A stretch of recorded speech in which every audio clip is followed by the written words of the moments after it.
Today's episode is a special edition and one I believe that is so needed.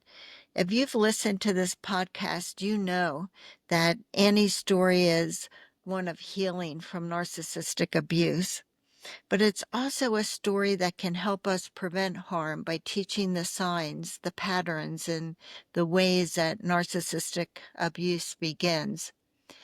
Many of you listening are survivors, and I know that one of the deepest concerns we carry is this. How do we help the next generation avoid what we didn't see? How do we protect them from falling into the grip of a narcissist before the damage is done? Today, I'm having a conversation with someone very dear to me, my granddaughter, Liberty Kyle. She's 17. She asked me, how can I spot a narcissist? How can I avoid becoming Annie? And that's why we're here today. This is a serious conversation, not light, not casual, but one I hope will help other young women too. So with that, let's begin. Okay, so my first question is, how can I spot a narcissist early? Something that's really a good question, Liberty. How do you spot a narcissist? Because it's not an easy thing to do.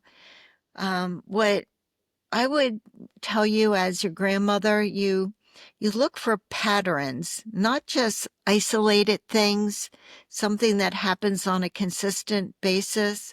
I mean, early on, a narcissist will often be overly charming. They will mirror your likes, your values, and they'll try to create a false sense of closeness really early on. They may tell you you're the most special person that they've ever met. And they'll tell you that even before they know you. They may seem, that kind of too good to be true because they're trying to create a dependency, not a trusting relationship. So I would say that that's your first red flag when someone tries to move too fast emotionally or makes you feel like you have found your soulmate, like in the first few days of a relationship. And that's often a sign of what they call love bombing. Oh, okay. So, what are the warning signs even before someone says, I love you? Uh, yeah.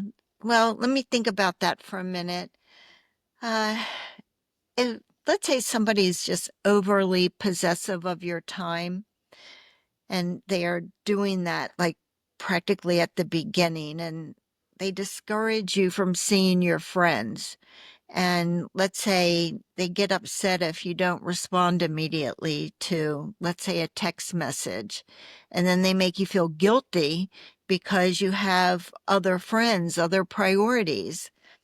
You got to realize that's not a sign of love or concern just because they just want to take all of your time.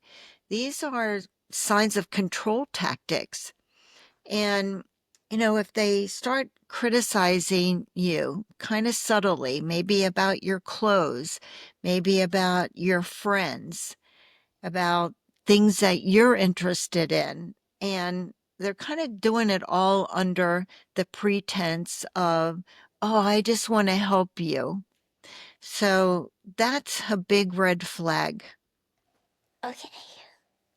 So, how do I tell the difference between someone who's charming and someone who's controlling? Right. You're asking some really tough questions, but they're good ones, Liberty. You know, um, charm that's genuine, it feels open and it respects your boundaries and your space. It's like moving too fast. It tries to even isolate you, makes you second guess yourself. It just doesn't feel right. So if you feel like you're being rushed, if you're feeling like you're being kept from your friends, like isolation, or they're making you feel guilty about your choices, like um, how soon you answer a text message, or um, what friends you see. That's control. Okay. So, what kind of thing should make me walk away even if it's early dating? Hmm. Well, I mean, the first thing that comes to my mind is a disrespect of your boundaries in any form. It's reason to walk away. For example, if they pressure you to say things you're not ready to share, it's that feeling of being uncomfortable. If they try to just manage your time, telling you when to do something, where to go, if they discourage your friendships, trying to keep you from your friends, like we were saying before, and when they're criticizing you, and it just doesn't feel like that it's right, and they're just telling you, like, I just want to help you. That's when you walk away and you do it without apologizing for it. Because when someone truly respects you, they'll never make you feel small or like you're being controlled. Okay. So, how do I trust my instincts when someone tries to make me doubt myself?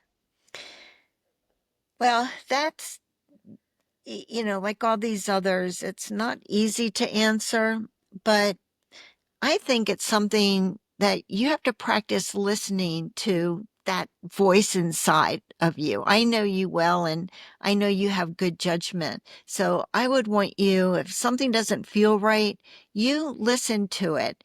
It's that voice that notices when something isn't right, and you feel it inside. So you just don't cover it up. You listen to it.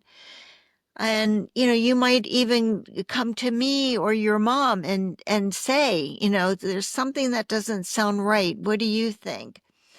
But only people you trust, right? Yes. So narcissists thrive on gaslighting, and we've talked about what that is before. And in the end, gaslighting makes you question your own judgment, doesn't it? So Yes. the earlier you start to trust your own instincts, the stronger your self protection becomes. And I want you to remember this. If someone is truly healthy for you, they're going to respect you when you say, I need space to think about this. If they push you to kind of ignore your own instincts, that's a big danger sign. Okay. So, if someone love bombs me, how do I recognize it? Okay. Well, I would say this way, pay attention to the pace and the balance. I mean, I guess what I'm trying to say is real connection builds gradually, and it honors your comfort level. Love bombing is intense, it's fast, it's overwhelming. It's like these grand declarations of love or foreverness in the first couple weeks. They're constantly messaging you and they're monopolizing your time. And you'll know what that feels like because you know what your good, healthy relationships feel like. So if it feels like someone is just trying to sweep you off your feet and do it really fast, that's often what I would worry is love bombing, not real love. Okay. So, how do I keep healthy boundaries without feeling like I'm being mean? Oh gosh. And I know that's so important to you because we don't want to be mean to people.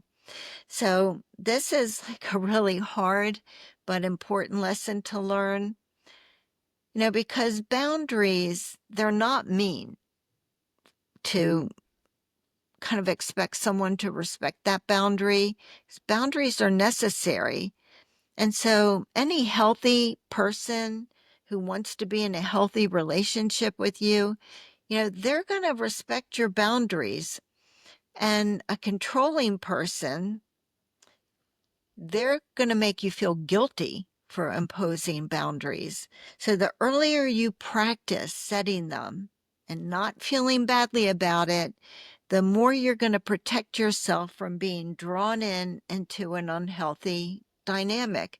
You are not responsible for managing someone else's reaction to your healthy boundary. That's great. So my last question is, what advice would you give me as someone you love so I can avoid ever becoming it? Yeah, I would tell you this. Know your worth. Trust your instincts and surround yourself with people who honor your voice, your freedom, and your choices. And remember that real love never requires to give up who you really are or to, like shrink yourself or minimize yourself to please somebody else. You know what I mean? If someone is chipping away at your confidence, if you're feeling isolated, if they make you doubt yourself, I mean, that's just not love. And I would tell you without question, walk away, protect yourself. You are worth so much more. Now, this conversation today was for every young woman and for every mother, grandmother, every survivor who hopes to protect the next generation. Annie's story is one of survival, but it can also be a story of prevention. And if you are listening today, and if you have a daughter, a granddaughter, a niece, a friend, I hope you'll share these truths because knowledge is power. And because no one else should ever have to become Annie. If we can help it, if we can help them see the signs in time. I want to thank you for being here and thank you for caring about this next generation. For those of you who are new to my podcast, I'm Kyle Hackley, a lawyer and the author of Undercurrent, the story about Annie, the young woman who found the courage to break free from her narcissistic marriage.